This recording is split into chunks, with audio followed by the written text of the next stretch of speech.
Okay, welcome to the City of Greenfield's regular planning commission meeting this February 4th. We have roll call, please. Chair Garcia, Here. Vice Chair Urquidez, Commissioner Zavala, Here. Commissioner Gallardo, Commissioner Mendoza. Here. Let's rise for the pledge of allegiance. Commissioner. I pledge allegiance to the flag of the United States of America and to the republic for which it stands, one nation, under God, indivisible, with liberty and justice for all.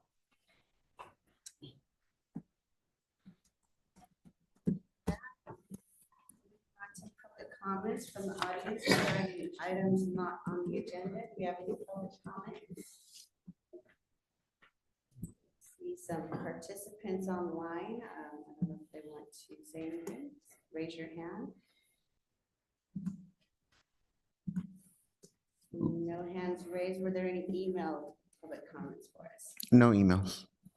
Okay, we'll close public comments, move on to consent agenda. One item, the adoption of the January 7th, 2025 Planning Commission meeting minutes.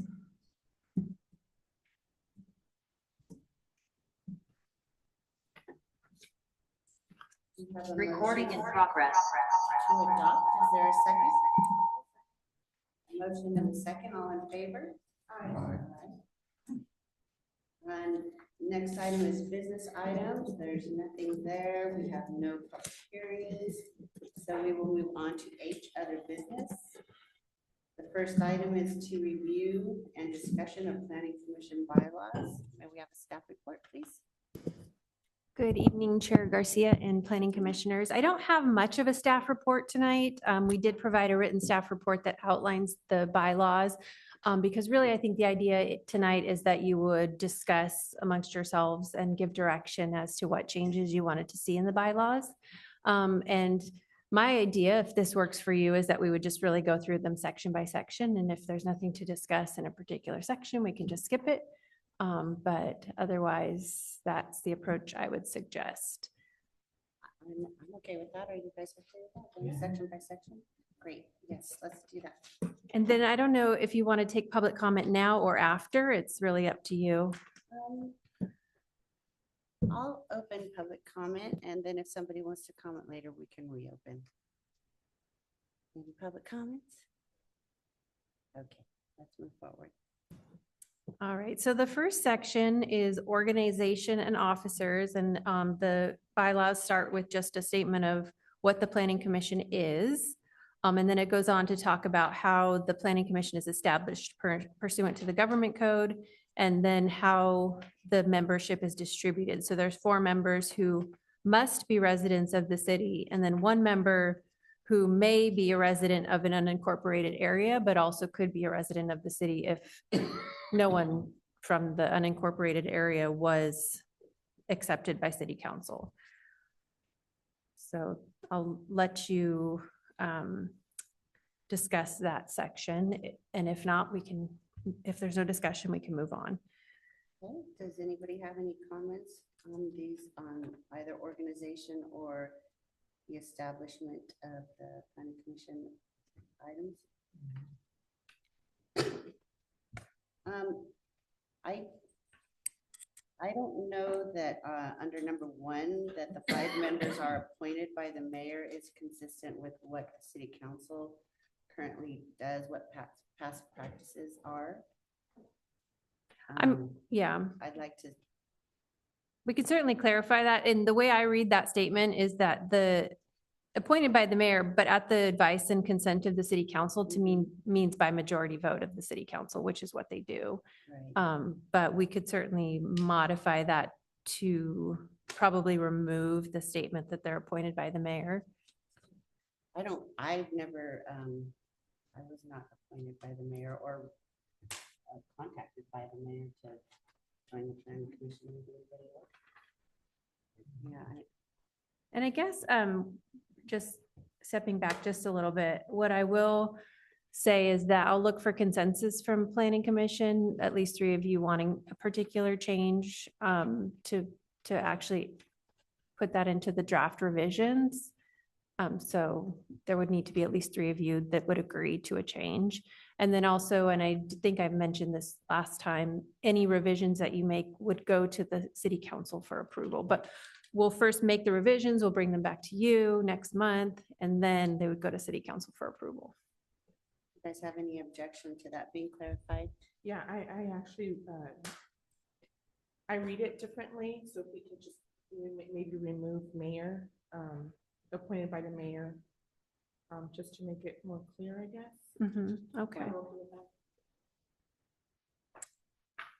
And then is there anything else in that section? Well, I got the idea of adding, so I think there's a 1 mile, yeah, so it's the 1 mile unincorporated area. I bought the idea of maybe opening it up for residents with area code 93927. That may include Arroyo Seco. Are there other commissioners that support that idea? Those guys are Arroyo Seco, they fall under the county jurisdiction and not the city, is that correct? Yeah, and even anyone within 1 mile of the city limits is technically within the county. I would say that there is what's called a sphere of influence around the city, and that's established pursuant to the general plan. And so, and I don't know that that area is exactly 1 mile around the city limits, but my guess is that provision was added to capture that sphere of influence, which is an area of the city that is anticipated to be annexed at some point in the future. That would be my guess as to why that's in here. That's the same with Release Canyon too, right? What's that? That county line would be Release Canyon, wouldn't it? Oh, I don't know. I don't know the technical boundaries of the city. Paul could probably speak on that a little bit more. Well, the 93927 zip code goes all the way out to Carmel Valley Oh, that way, and then Release Canyon, you mentioned, goes away too, but Yeah, Release Canyon from the beginning, well, to the entrance into Release Canyon from here is 4 miles. And then Release Canyon extends southwest another 6 miles. The Central remain in Avenue, 93927? I'm sorry? Does it remain in the same zip code of Yes. 93927? goes to Central Avenue. I'm sorry? Release Canyon goes to Central Avenue. No, no, Goes farther than that? yeah, Release Canyon is, let's see, I know all the stuff in my bicycle. Central Avenue from Greenfield, it's 2.5 miles. And then to Release Canyon, to the mouth of Release Canyon, is 4 miles.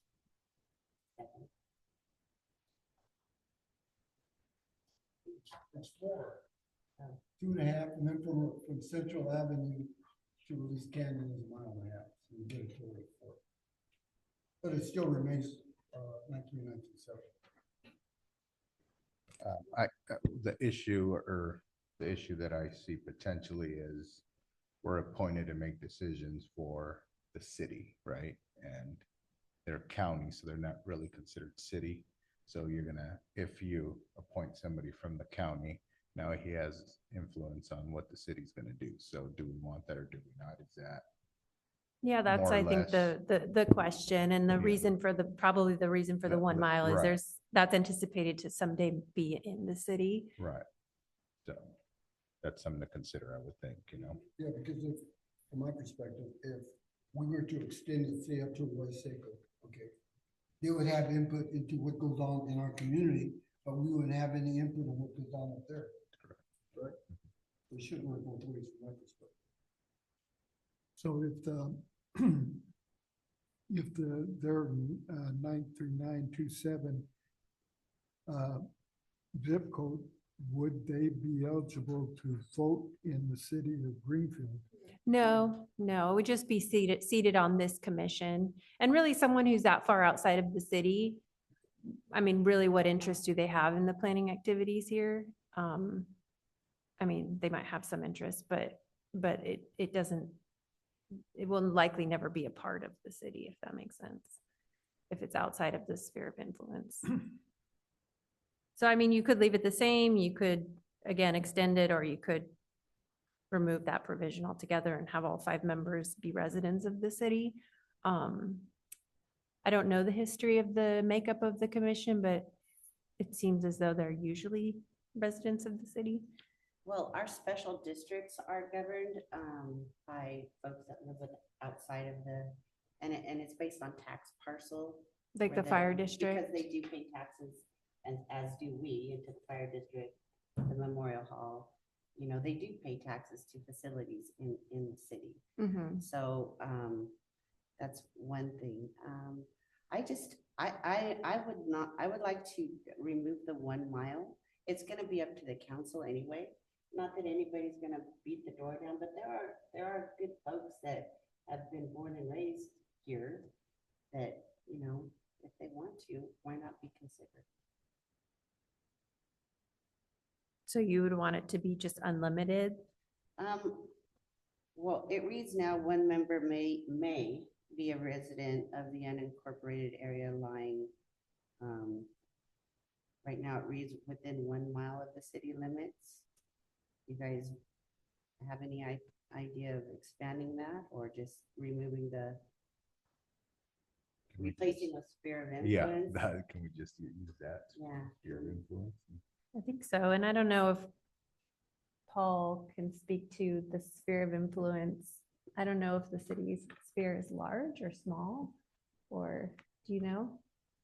It's relatively small Okay, so, and subject to change as we move forward with the general plan update. Right. Yeah, we can suggest it, but they can always shoot us down. 1 mile would be just a little beyond 14th Street. Yeah, that's not. okay, so is there a consensus to change it to within the sphere of influence? Okay. Yeah, Anything else in that section? Those first, that A, B, A and B1. And so number 2 talks about planning commissioners who miss meetings. So if they absent themselves without permission from 2 consecutive meetings, their seat is considered to be vacant. And then the next section talks about, it just talks about, it kind of distinguishes between the planning department, the planning director, and then the zoning administrator, which actually I don't know who that is. So it talks about how the planning commission is different from the planning department. So is there anything in that 2 and 3 that you'd like to discuss?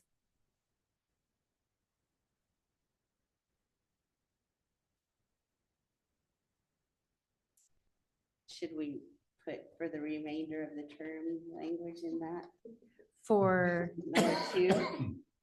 so, If his or her office becomes vacant, it says shall be filled as any other vacancy. yeah, That's clear enough. yeah, I mean, I think so. Now, how you fill a vacancy is less clear, as we've learned. It's above our pay grade. Yeah. C talks about how the chair and vice chair are chosen and what their duties are. So is there anything, and then 3 goes on to talk about the duties of, or responsibilities of all of the commissioners. So that whole section there, C, talks about essentially the duties of the different positions. Yeah, that's all pretty self-explanatory. Does anybody have comments on those sections?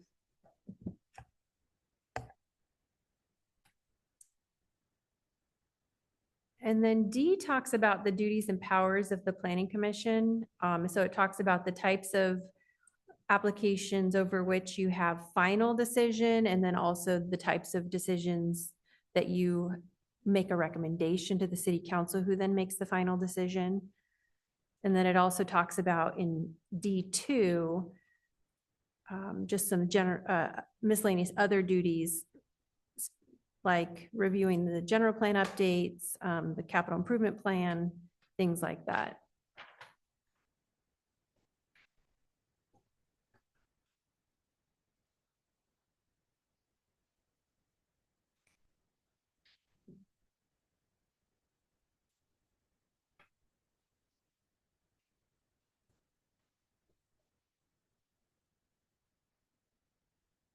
I don't know that we've ever done a review of local public works projects of other local agencies for their consistency with the general plan. That's 2C.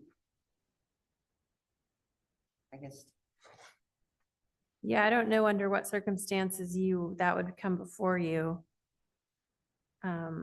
Unless they were doing that work within the city limits, which I guess, I'm trying to think of an example.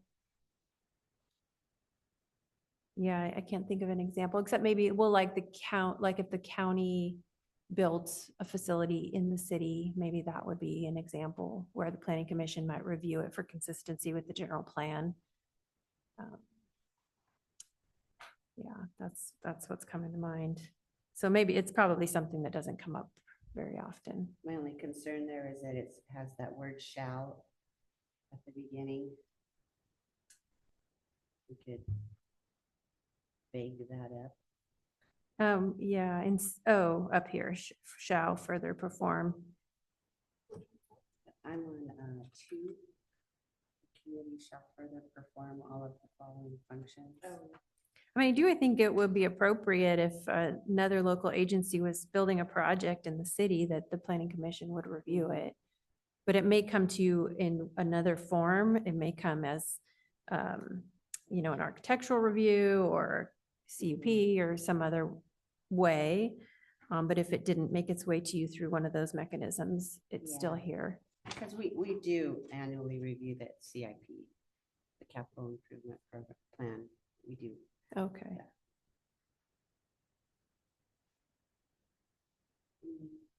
Questions, changes?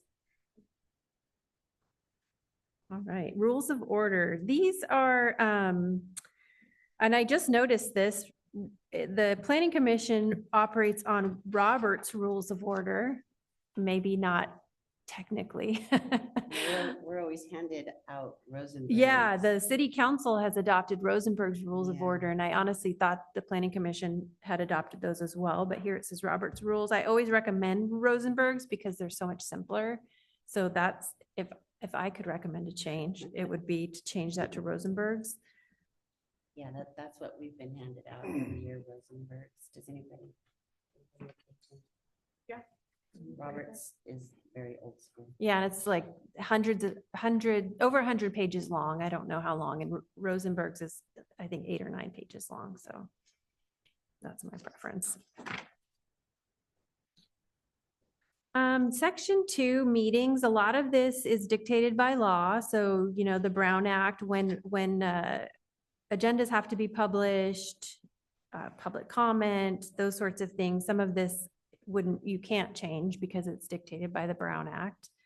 But if there is something that catches your eye that you'd like to change and you want to discuss, I can talk to you about whether or not it's required or if it is something that you can change. It also talks about appeals and how your decisions are appealed to the city council with that process.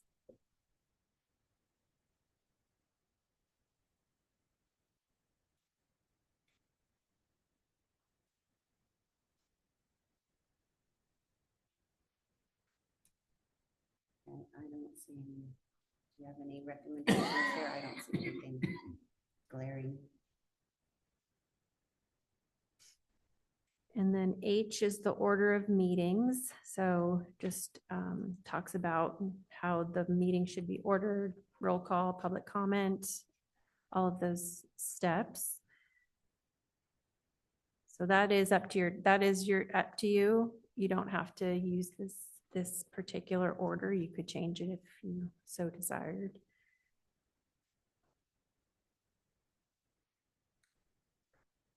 The only thing that I don't see under that subset is a time limit for the speakers. I see it later on under procedures in chairing meetings. Yeah, Anyways, the time limit recommended later on in these bylaws is 2 to 5 minutes. okay. I don't know if we should move that into the order of meetings. Not that we're. Yeah, allowed Public comment. sometimes. Give you a half an hour. Come on down. Yeah, and you can change that 2 to 5 minutes to a specific 3 minutes, which is what the practice has been, if you'd like. I'm okay with 2 to 5 minutes. So just somewhere in the order of the meeting section, add the time limit. Yeah. But if someone comes up and said that they have, something that's kind of extensive and they'd like to go beyond, whatever the time limit be, then we have to offer that to anyone else who's going to speak. So it just can't be to that one person. Yeah, that's right.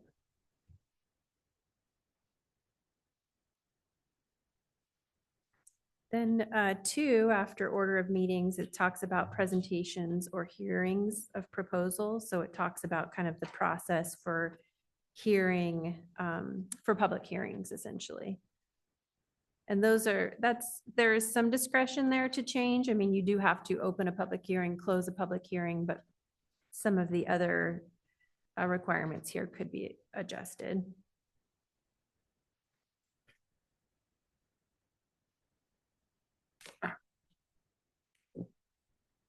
Was everyone okay with the 3 to 5 minutes? For the most part, we've agreed on 3 minutes. I don't know. Yeah, 3 minutes is what the city council uses, so. 3 minutes and- Yeah, 3 minutes is fine. We'll be consistent, and then if somebody wants more time, we'll discuss it then. Or another, I mean, in the opposite, if there were 50 people here to speak and you didn't want to give them all 3 minutes, you could give people less time. Okay. Just putting it out there.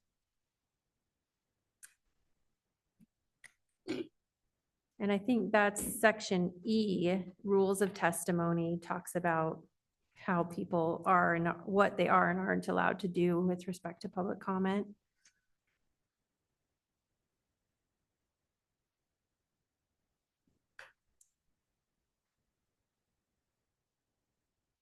Right here in E, it says, no testimony shall be taken from persons either standing or sitting in the audience without formally presenting themselves at the podium. I thought we had been told in the past that they didn't have to identify themselves. Well, they don't have to identify themselves, but they do have to speak from the podium. Right, but I mean, the way I'm understanding this is that they have to say who they are. Which one is it? One or? One. E1. It says are requested. Says without formally presenting themselves at the podium. Yeah, I so. mean, I would take that, it's like, well, they have to introduce themselves. It's E1. Use the testimony. I mean, we can certainly remove that because you're right, we can't, you can request them to give their name and address, but Maybe They- they haven't, I know, Sorry? they know the city council haven't been asking. Well, that's why I bring this up, because they don't do it. So it's like, if it's in the rules, I would think the rules would apply to them as well. So wait, at city council, they have to identify themselves? Um, Oh, okay, then. Well, it says requested. It doesn't say required. So persons presenting testimony to the commission are requested to stand at the podium so that their comments are adequately recorded and give their name and address for the record. So we can request it, but they don't have to provide it. But wouldn't it be simpler to say Arnold Average comes up here and he's got some complaint going on, okay? If he doesn't tell us what his name is, then how are we gonna record it? I mean, it's like, it's gonna be writing, how are you gonna do it? You just gonna say person A came up and spoke, or? Well, we would refer them to staff, and that's, I guess, where the introductions will occur. Well, there has been times that I've made public comments and I don't see my name, and my name's on it. yeah, it might You're just because famous. the clerk knows you. But what if I don't want my name to be on the minutes, you know? Well, I don't think you have Yeah, I never, I mean, I don't know. I never really It's thought on about that. video. Yeah, it's all, yeah, it's also on video. I mean, they know who you are. So for that reason, they put it down. But it's like I said, if Arnold Average come up here, nobody knows who he is. So what because of that? You know, you have to be able to identify the person, I would think. And but if while you're doing that mission, you don't have to, but you ask them to. I want to. That's all we can do is request it and they can choose to provide or not provide, Mhm. and that affects their issue.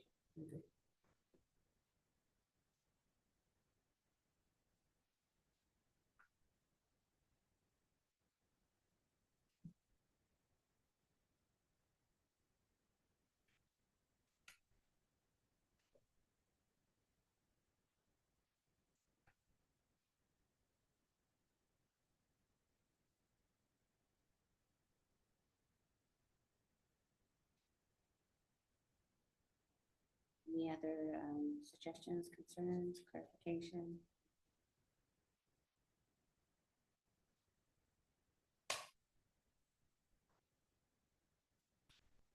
So I guess under, I don't know if you can advise us here or not, but under E5, the chair will not permit any complaints regarding the staff or individual commissioners during a public hearing. So that's different than public comment, right? I don't see it that way. I think you have to allow criticism during a public hearing. And the chair shall inform any individuals that complaints should be submitted in writing to the chair and will not be considered as an agenda item. Yeah. How are we gonna do that? Yeah, I mean, I would recommend striking that section because I don't think that you can. I mean, the law says that you can, public commenters can publicly criticize staff and commissioners. Staff too, even though it's in the protocols that's not. Well, okay? it's in the protocols that the council can. and the commission won't, Oh, but the because public- you comply with the code of conduct, but public commenters, they don't have a code of conduct, unfortunately. So they can actually come after us. I mean, I'd say derogatory terms. But yeah, when you said Because I come mean, after, I thought you meant physically. They can't do that, but they can, yeah, I mean, there's case law that says that I mean, that's their freedom of speech to criticize the government and you represent the government. Yeah. This is kind of a First Amendment thing. Maybe Mhm. we should strike number 5. I hope it doesn't happen, but. Yeah, yeah. So by doing this, then we would be violating their First Amendment rights and then we'd be in trouble. Or you could be, yeah. I mean, and there's always that distinction between disruption and criticism. So if they're doing something that is keeping you from conducting business, speaking after their 3 minutes is over or shouting from the audience or any of those things, you can stop their speech. But we usually advise that you give them a warning first. But that's only if it's a disruption, it's not based on what they're actually saying.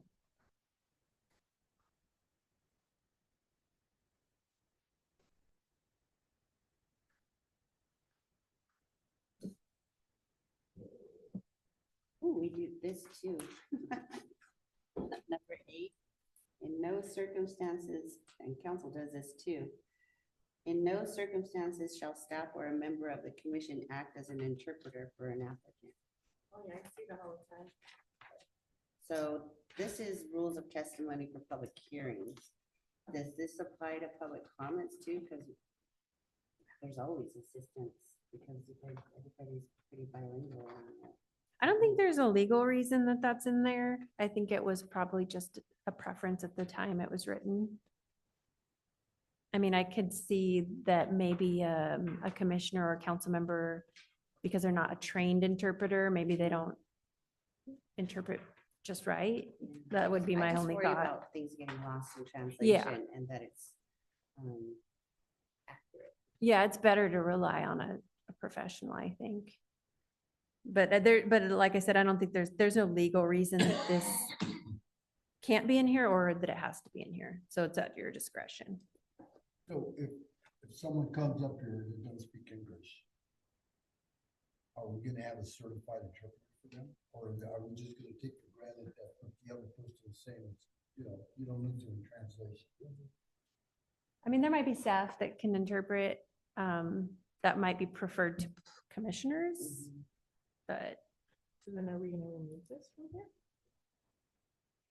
maybe when it hasn't been an issue, so maybe if it becomes an issue, you can address it then, but it's up to you. So when we address it and then we go to this, it says no. So, yeah, as written, you would not act as interpreters, you or staff. I don't know, there might be circumstances when the general plan, for example, is coming forward, if there's more people here, that the city would provide an interpreter. That would make sense to me, but again, it's up to you if you want to keep that or remove it, or remove just member of the commission, or whatever you want to do How there. does staff feel about that?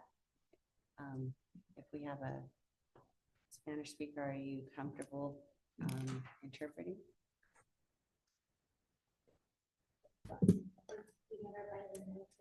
We're Well, that's a getting good paid for point. being bilingual, so I Oh, think, okay. So then maybe remove commission. I mean, And just, staff. No, it's just done. so just say, remove staff, Yeah. so that they will be allowed to Right, so translate. it's the- Yeah.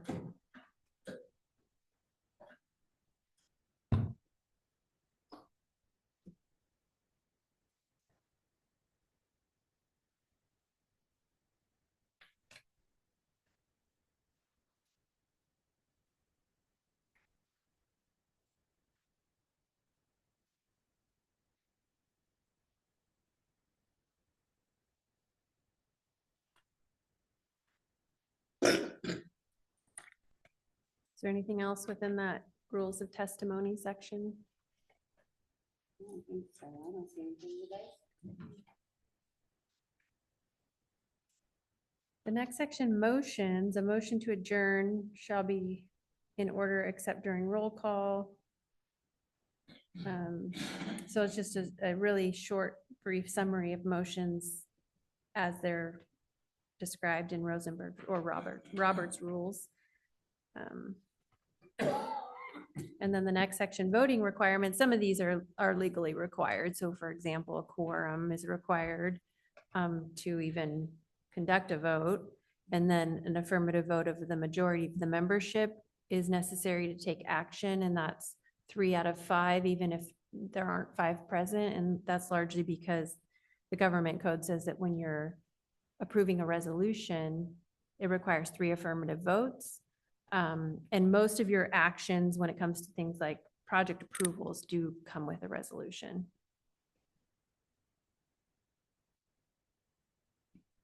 And then there are some circumstances where a supermajority is required according to state law, so that's in there as well.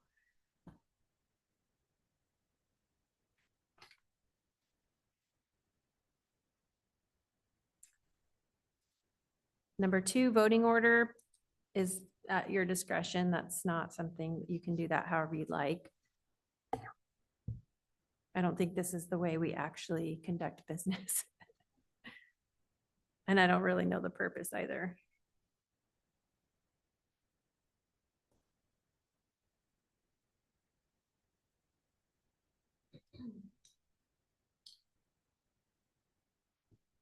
And then recording votes, I mean, that the minutes will record who voted in which direction, so I think that is pretty straightforward and likely required if you want to have a accurate record of what occurred. It should say who voted how.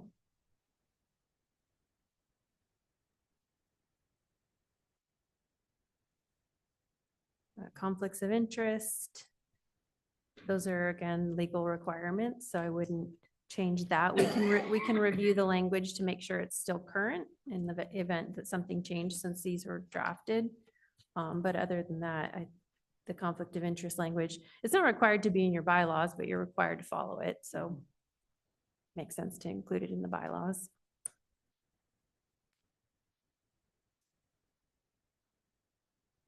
And then number 5 goes to talk in detail about how a commissioner would recuse themselves.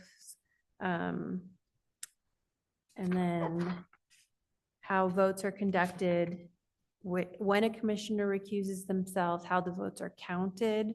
This can get a little bit complicated, and it is all dictated by Rosenberg's or Robert's rules, whichever you use. And it talks about the rule of necessity, which is something that could come up if more than 2 commissioners were required to recuse themselves, but there had to be a vote because there's a project, for example, that needed to be approved. There is a rule of necessity where one of the disqualified commissioners would be chosen to come back to make a vote, and that's by a random draw of the straws or something like that. So all of that's legal requirement, not required to be in your bylaws, but something you have to do. So it makes sense for it to be in here. And that's everything through K.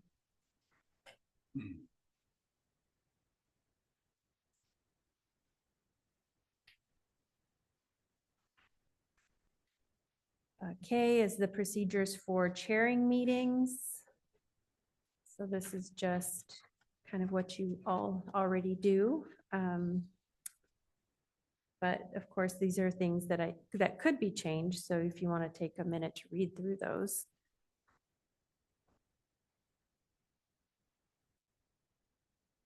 The one thing I noticed is K3, update the agenda. I've never seen on our agenda a subheading for agenda review, so maybe we can add that. That's just to comply with these bylaws.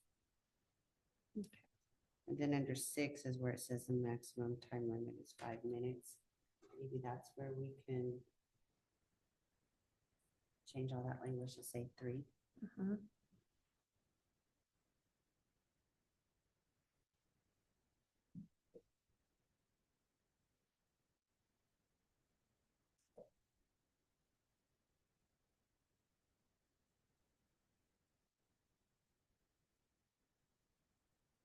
Yeah, when I was reviewing that, it was interesting.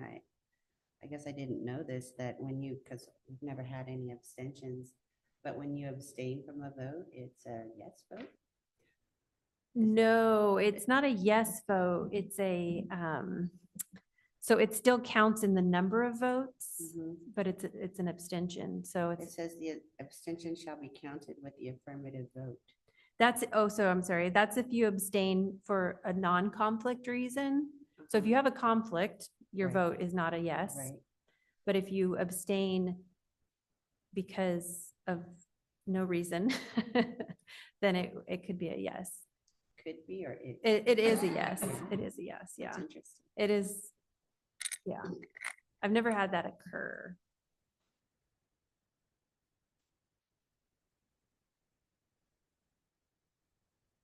In 6, I see, when you get up to the podium, please use your microphone and state your name for the record and write your name and address on the sign provided at the podium. You want to scratch that out?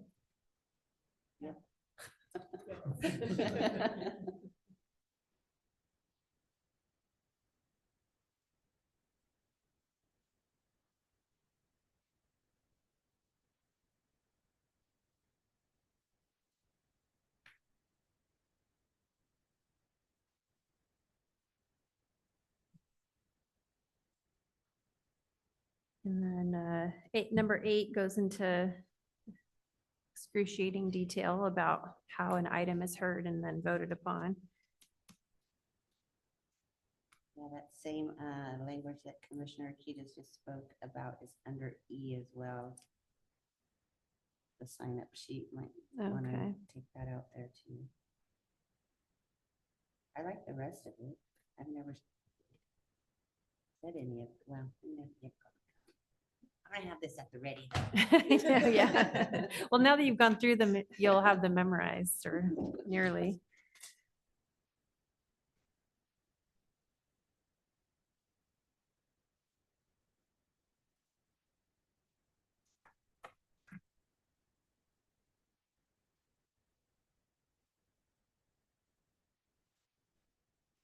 Anything else in that section?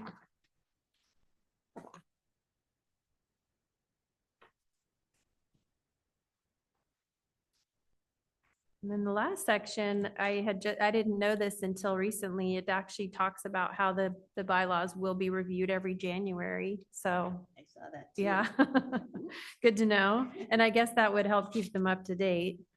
So that's something that we could probably calendar for the future. Hey, we're not that late. Only February 4th. Yeah. Close enough. Is there any section you want to go back to or anything someone thought of?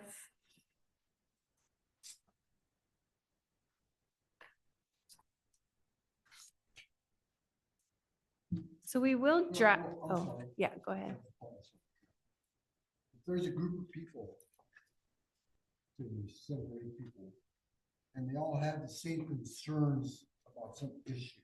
Mhm.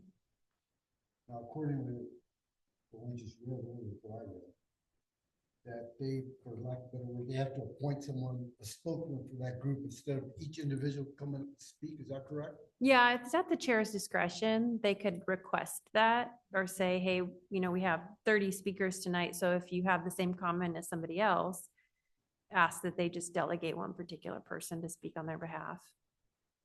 Yeah, and usually that's done when there's a lot of comment and it would take a long time to hear. And then what I've seen done, and this is kind of silly, but it works, is that when the person's speaking, the people who are in agreement, like raise their hand or do something to indicate like, oh, we all agree with that comment. I mean, the reason I bring that up is, not recently, but in previous city council meetings, you'd have numerous people out there, and they all come up and basically repeating themselves. Mhm. Yeah, so I think it would behoove us if we just have one person represent the whole group. Well, it would be a case by case basis, depending on the issue, and we would address it. No, what I'm saying is, if they're all here for that one particular issue, then we would ask them, okay, why don't you get someone that represents you instead of taking all this time? Well, since we never have anybody, I'd like to hear them. What was the last city council meeting? But yeah, if it's out of control, and like And some meetings that you and I have been to. at that time, there was, it was all in Spanish. And they had to get somebody up to help translate for them because the translators weren't working. So you had a line of people and they were all talking about the same thing. It's at the chair's discretion and on a case by case basis and a meeting by meeting basis. So, I mean, if you have an agenda with only one item, you might want to hear more public comment because you aren't going to be here all night. But if you have a packed agenda that's already going to take hours to get through, you might limit public comment in that way. Or you could limit it by shortening the amount of time each person gets. So it just gives some flexibility in running the meeting to make sure it doesn't go too long or get too tedious. So is there anything that in here that you think requires us, or what I read is it's our discretion. So, I mean, if it were to come up, I would get a consensus on. I think that's the best thing. Yeah. But I kind of feel like, somebody takes time to leave their home and dinner to come here because they feel that passionate to speak. It's not easy to go up there. I mean, it's not for everybody. I would hate to turn somebody over here and to speak, even if it is repetitive. But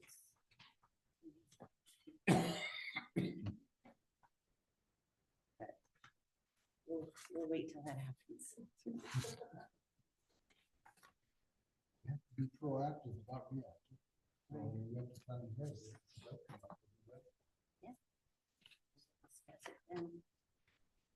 And then we will review these just in a little more detail, just to ensure, like I said before, nothing in the law has changed that would dictate a change in this, but we will point that out to you when we come back next meeting.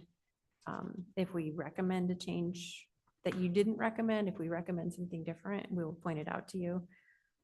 And also, you'll have another opportunity we'll bring back the draft revisions, and at that time, if there's something you didn't think of tonight, you could suggest it then as well, and that would still be appropriate. We'll agendize it in such a way that it would be clear that you might also still make changes. Anything else? Give me some clear answers. Eh. We got it. A little bit of cleaning up, You'll but- know when we bring back the draft if it reflects what you said. Thank you. So. Where are we? If there's anybody who'd like to comment on this, I'll reopen public comment for anybody who's watching. And they're bouncing out. Okay. We'll close that. I think we covered our discussion unless anybody has anything else to add. Okay, we'll go on to our next item under H, other business, and that is major projects update. Maybe we have a staff report. Thank you. Good evening, Madam Chair, members of the Planning Commission. The major projects report recently was finished. This document initially was an internal document that we used internally to get our work done. And it was well received, and so we've tried to do this periodically. The last version was issued last June, 6 months ago. And I'm happy to say that all of the projects from June's report have moved forward in some respects. So that's a plus. In reviewing this, this evening, keep in mind that the report is agendized, but none of the projects in the report are. So we'll try and stay at a higher level. And I'd like to start with the table of contents. It's organized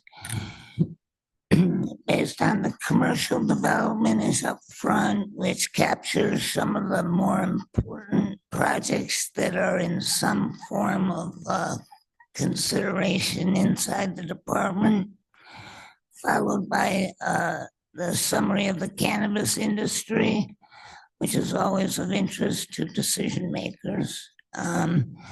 We've included a section on advanced planning, which primarily is the general plan and the housing element.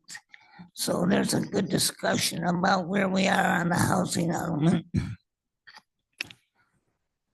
Followed by economic development and then housing, which of course the Planning Commission is well aware of our housing status. And then last, the final section is completed projects. We included completed projects, and they will remain in a report for 2 reports. After the 3rd report, we'll drop off what really have become old completed projects, and as we move forward and add new ones.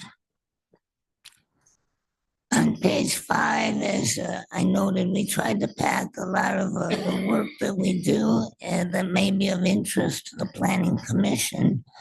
Got a chart of vital metrics, and that displays the number of building permits, the number of inspections, the amount of certificates of occupancy, the amount of the valuation of the building permits that were issued during the period, the amount of permit fees collected, and taxes, cannabis taxes, and last business licenses. In the last 5 years, the business license issuance has on average gone up about 6.8% per year. So we have 616 total business license issued for the current fiscal year. moving on page 13, there's a chart that displays the cannabis taxes. Our licensees currently are on track to produce approximately $2.3 million in cannabis tax revenues, which again can't be overstated, the instability of the cannabis industry. There's a good discussion about the status of our licensees. They're beginning on, well, near page 13, certainly.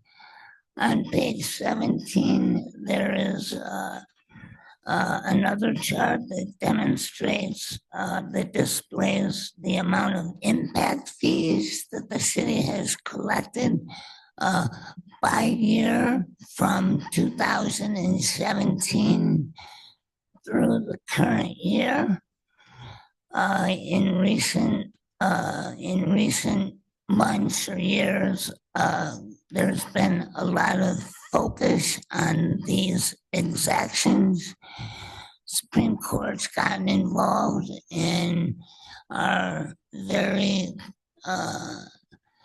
adamant about making sure that the jurisdictions are using the two-prong test to make sure that when we charge impact fees, that they're in the correct proportion to adverse impacts. And the overall fee structure and process by which we collect them are captured in what is commonly referred to as AB 16 information. That's a report that's due in January.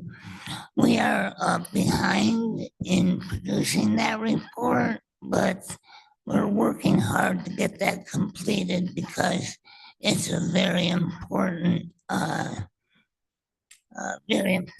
report, especially in the current environment. Also in this report, we have arena numbers chronicled, which stands to reason, but we are in we're beginning our second calendar year of 8 years in the 6th cycle for arena. And last, we did discuss the completed projects section, and that just lists the projects that are done.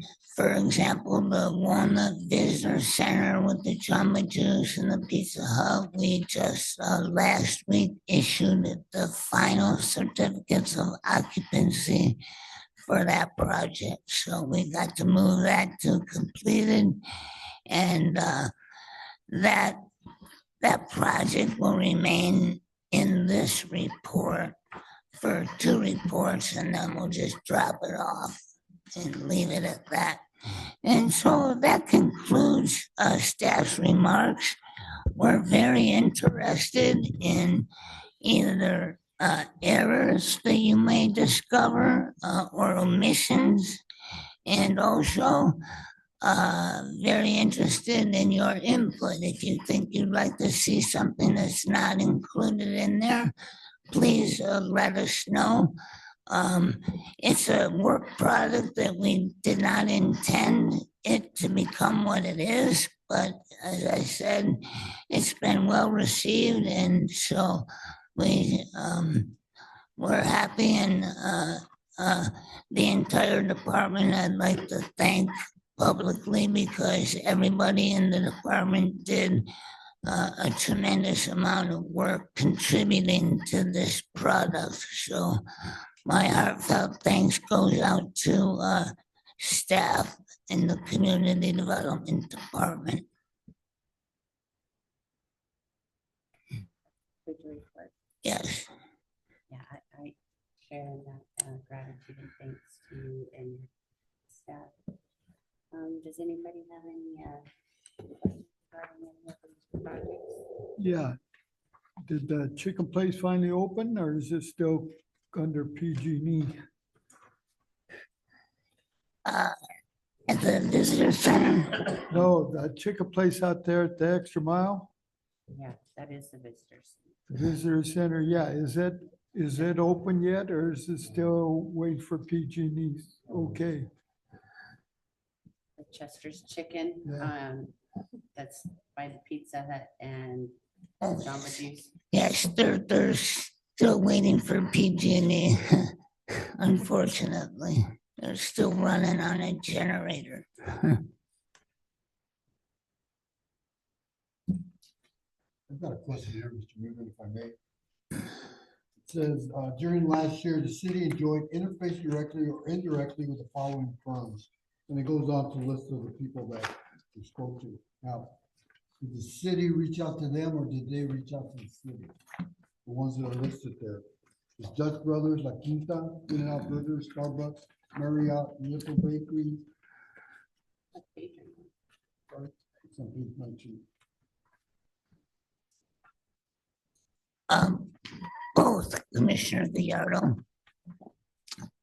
You'll recall Capital Rivers is a contractor under contract with the city. And so the answer to your question is it depends on whom you're referring to, but it's been a combination of both.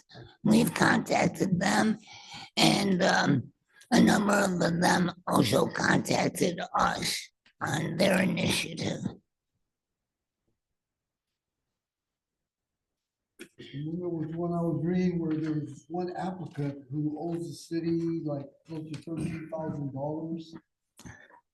And as of yet, he hasn't gone forward because he hasn't paid the money. Yeah, it says the applicant, however, owes the city $12,812 for a previous mixed-use project consisting of a 3-story multi-family residential with commercial on the ground. Is to date, Mr. I'm gonna butcher his name, has not paid required fees owed to the city. Consequently, the city is not processing the subject project, and that's on page 10. So as long as he owes the city that sum, they're not gonna move forward with it, is that correct? Yes, sir. You don't have to call I'm me. sorry. Call me, sir. I work for them. Yeah, I used to work for them.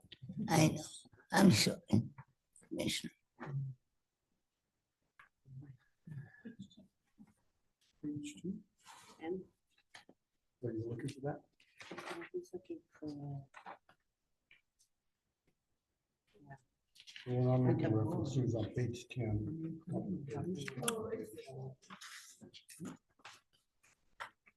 Yeah, 10 and 11, yeah. What project are you talking about? Orchard Farm. Yeah, of course, Paul. I think, Oh, might- yeah. probably Second not. floor. I would- Yeah, I would, yeah, exactly.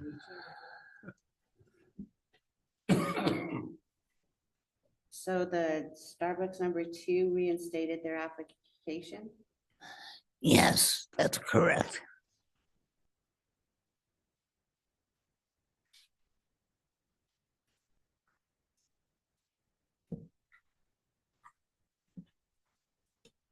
Question is, so Commissioner Gallardo just read on one that they owe the city, and then I'm reading another one that they owe 81,000. Are those fees, I mean, obviously, those fees stops a project, right? When somebody has to write a check for 81,000 because of the need of something like a pizza restaurant. Does the city consider putting that fee on the back end in any way, or is that not even a question that can be answered? No, Commissioner, we haven't considered, we look at the building permit as the back end. That is really the final tool, instrument they need to construct.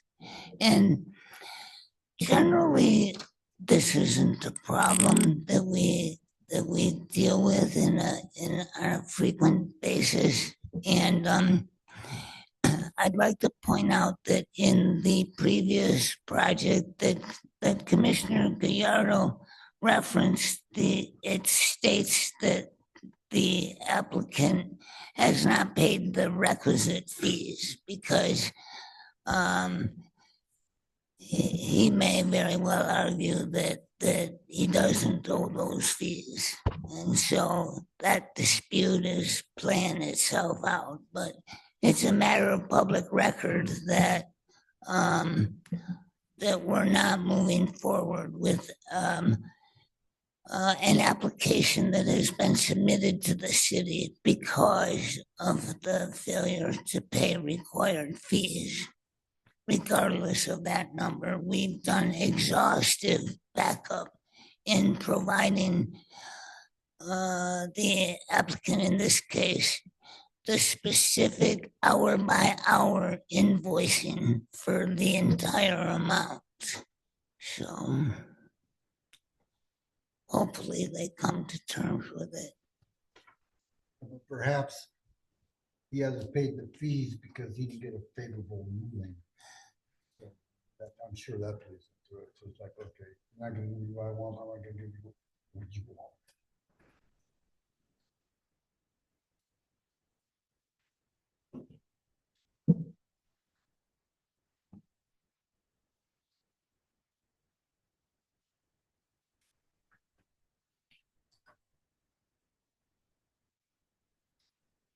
Thank you for this very comprehensive update. This will help us when we're asked by community members, you know, what's going on with this, what's going on with that. I noticed that we're on a fourth pass back now with the housing element. Let's see. Madam Chair, it should be the third pass back. Do I have fourth in there? I thought I saw It that. seems like the 10th, but it's actually the third. Now, between each pass back, staff is trying to work with HCD as aggressively as we can. It's been a very frustrating process for a variety of reasons. Yeah, this is on page 22 at the bottom. Says January 23, 24, first pass back, in June, second pass back, November 3rd, and then January 16th was the fourth pass back. Yeah, that's an error. It's third official pass back. Thank you for that. We're making progress. You know, we are actually, I hate to say, but our last letter was only 5 pages long. So we are making progress, Good. but the time is, we're getting quite impatient with HCD. We've been at this for almost 2 years. 2 years. And we're a jurisdiction that met arena numbers. So are we waiting for that to be approved before we start taking on the general fund? Yes, we are. That's a requirement. Although, as you might expect, we're doing a lot of work that is somewhat general plan related, but we're not really ready to go with what our full plan is. But the minute that housing element is certified, the planning commission will get a full review of our plan and a timeline and a schedule for bringing that update to fruition.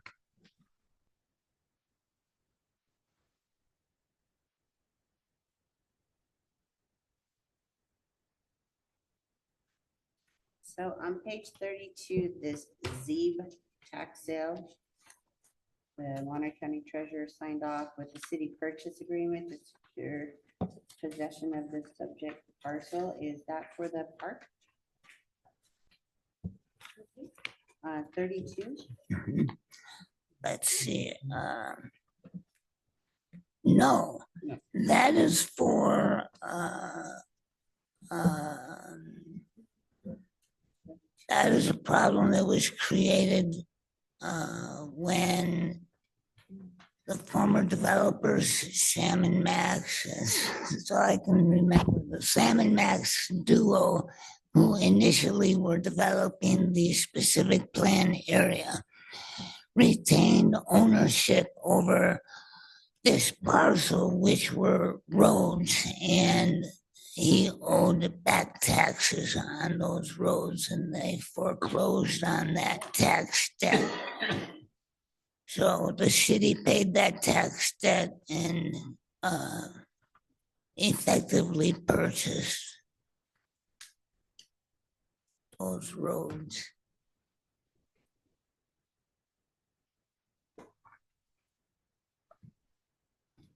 How long are these tentative maps good for? Does it have expiration dates on them? 2 years. 2 years? The Scheid project just went up for sale a couple days ago. They're gonna get what they want for it, but That's one sold by the high school. by the high school, yeah, they want like 43,000 a lot. I don't know if there's any money for the developer to make there. Hmm. Yeah. 182. They want 7.3 million for it.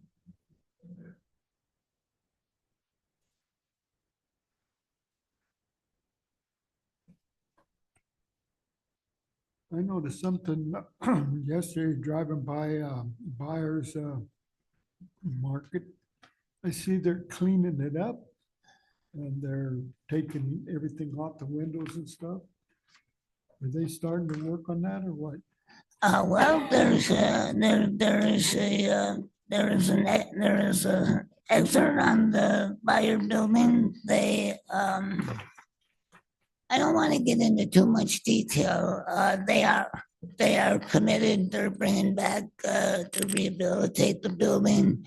They're in design review. They should be before the planning commission, I believe, in March. If they're not ready in March, but I'm pretty sure they're gonna be ready in March, so. Also, I was asked today again, when that California Gourmet Pizza place is gonna start construction. Yes, that's a good question. That too is covered in the report that we're ready to issue the building permit for that. Commissioner Coody's subject to payment of their building permit fee. That's all they have to do is pay their fee and pick up their building permit. And that project has been a slow project, and I can't overstate that. I must say. I mean, every single step along the way has been slow on that one. Not by the city, I might add. I mean, I've spoken to people regarding that, and some of the feedback that I get back is it's almost like they don't even want to build back, but they're content with being able to solidate. Yeah, I mean, the evidence is they've been real slow. It has been an extended period of time. Yes, they have. They're in a, yeah. And they have on more than one occasion. If you're dealing with the owner of the building, then you're dealing with the owner of the business. So I don't know if that has anything to do with it. It's working out 101.1 million. That's probably the issue, right?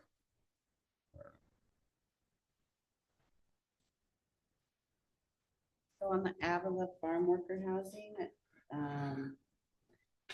are they done? They're done building the buildings. We probably should revisit their conditions of approval to see what if any additional site work might need to be done, because they still own remaining acreage there, the location that I know that they want to develop and we want to see developed also. But the buildings themselves are completed. And that was it, they were only gonna have 7 buildings? Correct. Although that number fluctuated back in the day. Yeah, It went 9 to 6. it's gonna stop at 7. Yeah. Yeah, I see some work, I see some of that big pipe, plastic. So that. uh, constructing sidewalks fronting that, right? Well, actually, we have begun, constructing sidewalks on a public works project. That's a CDBG grant that we are finally starting. Yeah, there's a flashing sign that says construction's gonna be from January 21st through May 1st. Yeah. That's exciting. Yeah. It's a long time coming also. Yeah. I don't have anything else. No, I have a question. Does the city currently have a building inspector? We do. I don't see him, is it the same person that we've had for quite some time now?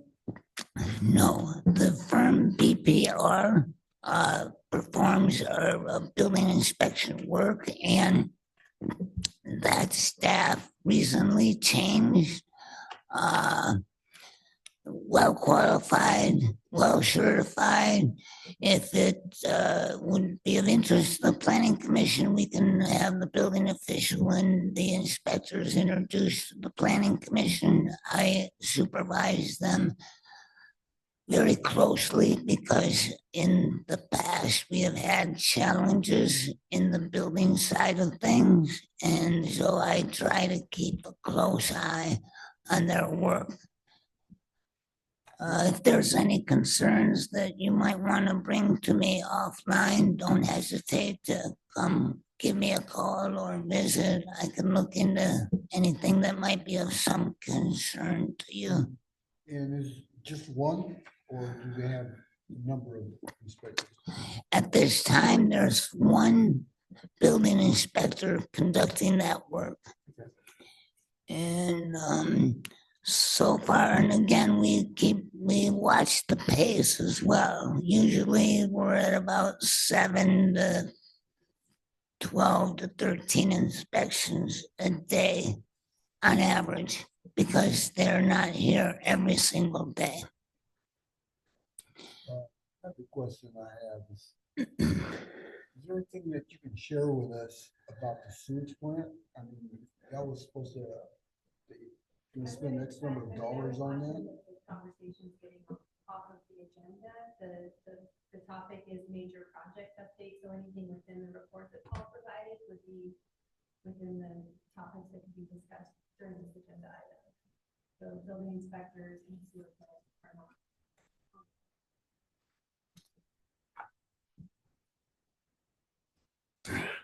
Yeah. Okay.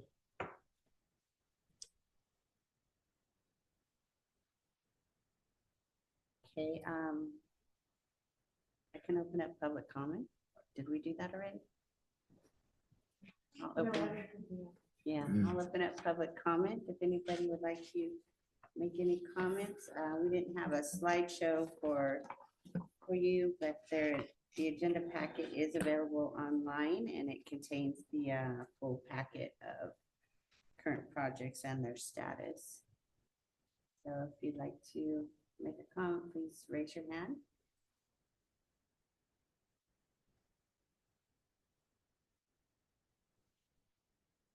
Okay, close public comment. And then wrap it up with a planning commission discussion.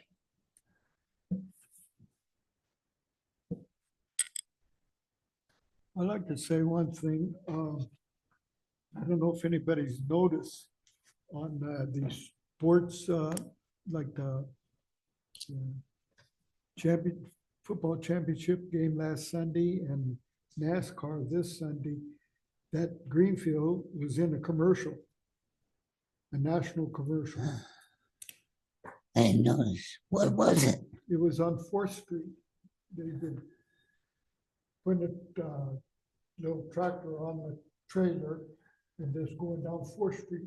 Then the next day it's someplace else and where it snowed and stuff like that. So it was a national commercial. Huh? Wow. From the tool shed? Yeah. The tool Huh? shed. That's great. That's very cool. I noticed it about 4 or 5 times they showed it. Huh. So I don't know if they'll show it this weekend either. I don't know. We'll have some ammo at the conference.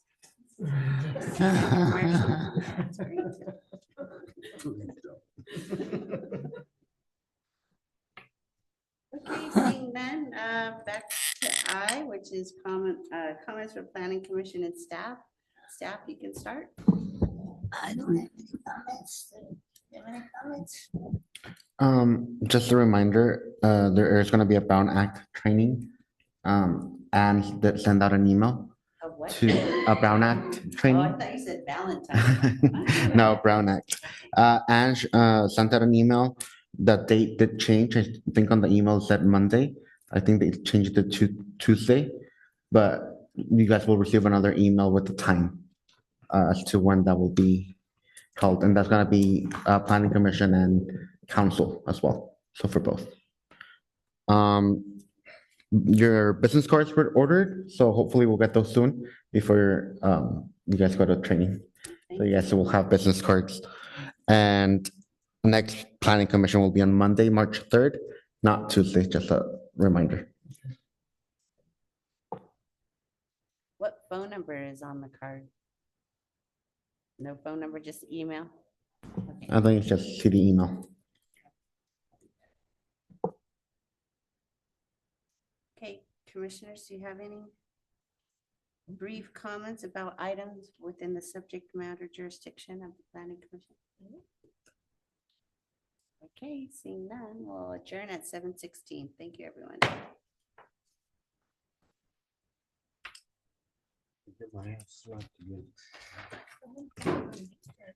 From the last time, Oh, yeah, Mr. Madrid. I know that one dude from Chico